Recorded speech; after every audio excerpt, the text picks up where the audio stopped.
Good morning, good afternoon, good evening to each and everyone, especially those at the other side of the world. There is no time and space between us. There is only this present moment, and we are one. Let's take a look at the continuation. The continuation of Diary 1155. We are now on Diary 1156. The second is prayer joined to the act of mercy.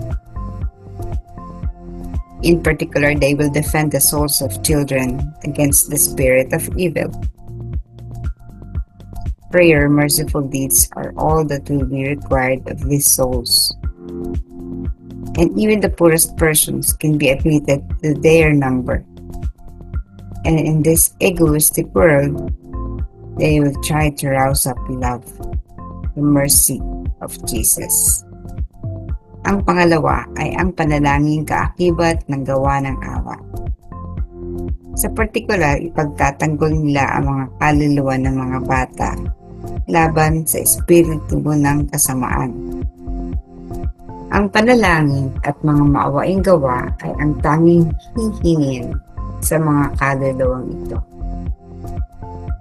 At maging ang pinakamahirap na tao ay maaaring tanggapin sa kanilang bidang. At sa makasariling mundong ito ay susubukan nilang pawin ng pag-ibig ang awa ng Diyos. Ano ba yung precedent nito? No? Ang pinanggalingan nito ay yung kahapon. Sabi, ang una is that soul separated from the world will burn as an offering before God's throne. So ito yung vision ng knowledge ng vision of Faustina on the knowledge of the will of God, na meron daw tatlo but all boils into one. Kahapon mention yung una, and that is the souls who are detached from this world who must make an offering as burnt offering. So this concerns those people who have given their life like Faustina and all the others. This is quite difficult because it means giving up whatever you have for the longest time of your life here on earth. You have to give up everything. Wala ka talagang ititira sa sarili mo. So yun yung una. At ito ay iilan lang ang gumagawa. Now for the second. Yung pangalawa, yung pananalangin na nakaugnay sa act of mercy. Ang pananalangin ay isang act of mercy, isang gawa ng awa. Ang nagsabi naman ay ang Panginoon. Pero ito ang nakalagay sa diary. Ang sabi, there are 3 acts of mercy that we can do. Una, just to refresh us, ang una ay ang gawa ng awa. Deeds of mercy. Medyo mahirap yung deeds of mercy kasi kailangan mo talaga magbigay ng kung anong mayroon ka para sa ibang tao. So there are 7 corporal works of mercy. Ang 7 yun yung magiging batayan mo sa gagawin mong deeds of mercy. Ngayon, kung hindi daw kaya ang deeds of mercy by act, by act. Ang pwede mo raw gawin ay by words. Sa pamamagitan ng mga salita, magpahayag ka ng awa ng Diyos. Alright. Hindi pa rin daw kaya ang 1 and 2, ang deeds at saka ang prayer, ang deeds at saka ang words. Yung pangatlo daw ay maaaring gawin ng kahit sino. At yun ay ang panalangin. Yung number 3 na yun ang minimension dito sa second vision. The second of the instructions or the plan or the will of Jesus na nakita ni Faustina in one of her visions. Balikan uli natin. Ang vision ni Faustina, nakita niya yung congregation, napakalaking building, iba't ibang mga tao yung mga nandoon, at nakasuot pa ng damit ng mga laygo. And pagkatapos nga noon, nakita niya yung gawain, yung magiging gawain ng mga tao na nakatira dun sa building na yon, sa napakalaking building na yon. At kahapon ay diniscuss natin yung una. Ulitin natin, ang una ay ang pag-aalay ng sarili. Ganap na pag-aalay ng sarili bilang isang sinunog na alay o sinunog na handog na napakahirap because you will have to detach yourself from this world. Now, the second one is prayer joined to the act of mercy. Eto, sabi ni Jesus, magagawa ito ng kahit sino. Even the poorest persons can be admitted to their number. Yung kahit yung pinakamahirap na tao, magdadasal lang naman eh. At ang pananalangin ay isang act of mercy. Kaya, ang sinasabi dito ay, prayer and merciful deeds are all that will be required of this soul. So, yung dun sa nakatira, dun sa nakita niyang vision ng malaking building, ito yung mga gagawin ng mga nakita niyang mga tao doon. Yung una ay acts of mercy. I mean, pag-aalay ng buong sarili. And because hindi naman lahat nga nung nandun ay kayang gawin yung mag-alay ng sarili completely, no? Walang ititira, hubad na hubad. Pananalangin na nakaugnay, nakaangkla sa act of mercy. What we are doing every 3 o'clock in the morning is the second aspect.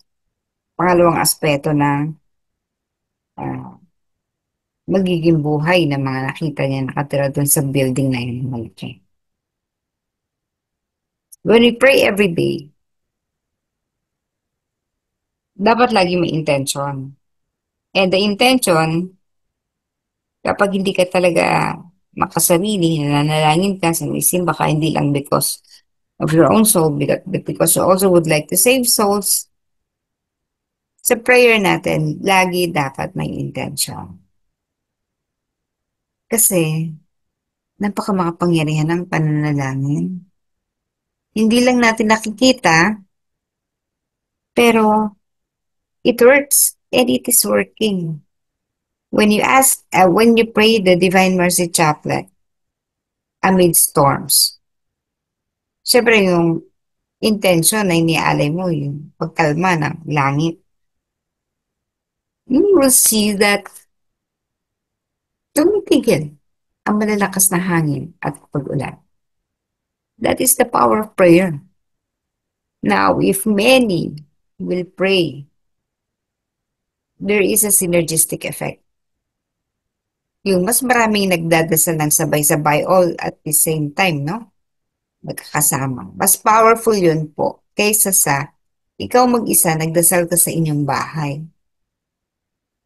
Parehong may no? Parehong may effect, parehong may resulta, pero di man tayo nagko-compete. Pero kapag mas maraming nananalangin, mas mabilis ang manifestation of the intention. Tatandaan nyo lagi. So that in your family, kung ikaw lang ang nananalangin, ako katulad ko ito, no? Ikaw lang nananalangin, medyo mahirap. Pero kapag kasama mo na ang mga kasama mo sa pamilya, sa bahay, kasama mo nang nananalangin, then whatever intention you have, if these are all in accordance with the will of God, the manifestation and the granting of the petition is almost instantaneous for that matter. Maaring ganun ang maging epekto. So makapangyarihan ng ating panalangin. Never underestimate the power of prayer. Pangalawa, when we pray, all the cells in the body are also in that mood. So relax ang lahat ng cells. At para na rin ikaw natutulog, no? Nagre-regenerate kasi ang mga cells natin pag natutulog tayo. So para ka na rin natutulog habang nananalangin ka. At ang mga selula sa inyong katawan ay at ease, payapa, at peace, and therefore contributes to the healing of the physical body. So that is again the effect of prayer. Of course, marami tayong intention when we pray. Meron tayong sa 3 a.m. mula doon sa mundo hanggang sa pinaka maliit na creature. So, ang pananalangin, marami naman niyang forms, ano? Merong marami ring versions at marami ring pananalangin. Meron tayong prayer to Saint Michael, prayer to the Divine Mercy, ngayon chaplet, no? Meron tayong prayer sa Banal na Puso ni Jesus. And each saint, for instance, meron niyang sariling formulated na prayer na maaring ang banal na ito ang lumikha nung siya nabubuhay pa or uh, namatay ang banal na ito at nakita yung kagandahan ng kanyang kalooban. So out of that ay gumagawa, nagka-carve ng prayer. It may also be, yun nga, prayer can also be spoken or pwedeng in silence. No? Ay yung silence, yun yung mahirap na form ng prayer kasi ang ating utak, may nature natin, na lockdown ng lockdown. Sabihin, wala tayo lagi sa focus kapag tayo nananalangin nakuha ang attention natin sa isang thought. So we focus on that thought, nalimutan natin tayo nagdadasal. Kaya it's also a discipline when we pray, yung how long do you pray kapag at least once sa isang araw, yung madasal nyo ang chaplet. Ay, yung chaplet. And then if you really have still time, then you can add prayers. Again, offer your prayers for the souls all around the world, for the salvation of many souls. Hindi lang yung mga kamag-anak mo kakilala mo, kundi yung mga taong hindi mo kakilala, and no one is praying. And so, kapag dumating yung panahon na yon, itong mga kaluluwang ito na iyong naitawid sa kabila, ay isa-isang lalapit sa iyo, hahanapin ka at makikipagkaisa.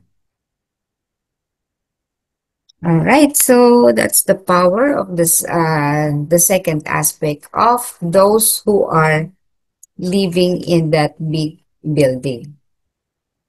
So, fast forward, tayo na ito ngayon. At ang kailangan natin gawin bilang mga deboto ng banal na awa ay manalangin. It has to be part of our daily life. It has to be our lifestyle, ang manalangin. And of course, guys, form of prayer is the Mass, the Holy Mass. Do not forget to also try to attend Mass kahit sa ordinaryong mga Alright, so that's the second aspect, and we will proceed tomorrow with the third aspect.